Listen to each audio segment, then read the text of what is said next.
یہاں پہ بھی آرمڈ کانفلکٹ ہوگا، وائلنس ہوگی، مسلح جد و جہد ہوگی، وہاں بیرونی امداد تو لازمی ہوتی ہے، اس کے بغیر ہو نہیں سکتی.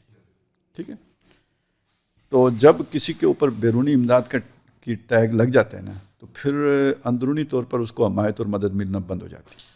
جی سر، آپ نے وہ سٹارٹ میں بات کی تھی کہ عمران خان صاحب پہ پی ٹی آئی پہ جب سیڈیشن کا، ریبیلین کا وہ لگ گیا ٹیگ، تو وہ اس سیاسی نظام سے باہر ہو گئے. ٹھیک ہے، اور اگر اس پہ ٹیگ ایک یہ والا لگ جائے بیرون، باہر کی طاقتوں کے ساتھ، وہ تو اس کے بعد تو کوئی گنجائش نہیں رہتی. ٹھیک ہے، تو میں کشمیریوں کے لیے سب سے پہلی بات ہمدردی کی جو میں کر سکتا ہوں وہ یہ کر سکتا ہوں کہ اپنے اوپر یہ ٹیگ نہ لگائیں کہ یہ پاکستان کے ایجنٹ ہیں.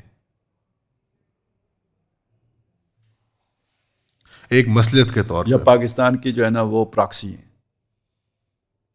ٹھیک ہے، ہم بھائی ہیں، ہمدردی ہونی چاہیے، مسلمان دوسرے کا دکھ درد اپنی جگہ پہ. پولیٹیکل سٹرگل کی اپنے ڈیمانڈ ہے، تو اس میں یہ ان کے فائدے کی بات ہے. ان کی پولیٹیکل سٹرگل منفرد ہونی چاہیے پاکستان کی فارن پالیسی سے، بالکل الگ تھلگ ہونی چاہیے. جی ٹھیک ہے، پہلی بات تو یہ ہے. دوسری بات یہ ہے کہ دیکھیں، جب آپ اس طرح کی تحریک چلاتے ہیں تو اس میں آپ مواقع دیکھتے ہیں. اگر آپ کے پاس سانس لینے کا موقع نہیں ہے تو آپ نے سانس لینے کا موقع پہلے پیدا کرنا ہے. بریدنگ سپیس آپ کو چاہیے ہوتی ہے، اس کے بغیر آپ جب زندہ ہی نہیں رہ سکتے تو آپ کیسے کام آگے بڑھیں گے. تو جب آپ دیکھتے ہیں جیسے ہندوستان میں بہادر شاہ ظفر کے بعد انگریز پوری طرح چھا گیا، تو اب علماء دیوبند نے کیا کیا؟ بریدنگ سپیس کریٹ کی. وہ اس کے لیے وہ سوسائٹی سے کٹ کے مدارس میں انہوں نے کہا ہم کافی زندگی اختیار کرتے ہیں. اشارہ آپ کا اچھا ہے. ٹھیک ہے نا، کشمیر کے اس لوگ میں آپ کیا آپ مذہب کی طرف آپ اسے کیا کرتے ہیں؟ اس میں آپ کا جو بنیاد ہے نا، جڑ، اس کے ساتھ جڑ جاتے ہیں، جڑ کے ساتھ جڑ جاتے ہیں، جس کا مطلب یہ ہے کہ آپ اپنی جو ایک آئیڈینٹی ہے اس کو پریزرو کر لیتے ہیں. ریلیجس، کلچرل، لنگوسٹک، ہر دیکھیں اعتبار سے. اس وقت مطلب مجھے نہیں پتا کشمیر میں کیا ہو رہا، لیکن اگر انڈیا میں کوئی سینس ہے تو اسے کیا کرنا چاہیے؟ اس نے ڈرا دیا، دھمکا دیا، جبر کر دیا. اب اگلا کام کیا کرنا چاہیے؟ مال کی فراوانی، مال کی فراوانی، عیاشی کے اڈے، مطلب اس طرح کی جو نا سینما. سماجی پچھلے ہمانگی، دنوں ان کے پارلیمنٹ سماجی ہمانگی، ادھر سے ادھر شادیاں، ادھر سے ادھر شادیاں. پچھلے دنوں پارلیمنٹ کے اندر انہوں نے یہی کیا کہ 500 سینما گھروں کا کانٹریکٹ اپروو کروایا. امت شاہ ڈیبیٹ کر رہا تھا اس کے اندر، نیشنل اسمبلی کے اندر. تو یہ کیا ہوگا جی؟ 10 سال، 20 سال، 40 سال جو نئی نسل ہوگی اسے پتہ ہی نہیں ہوگا اسلام کیا ہے، ہم کیا ہے. ہندو ہندوستان. تو 2 کروڑ آدمی مارا تو نہیں جا سکتا، لیکن 2 کروڑ آدمی ٹرانسفارم کیا جا سکتا ہے.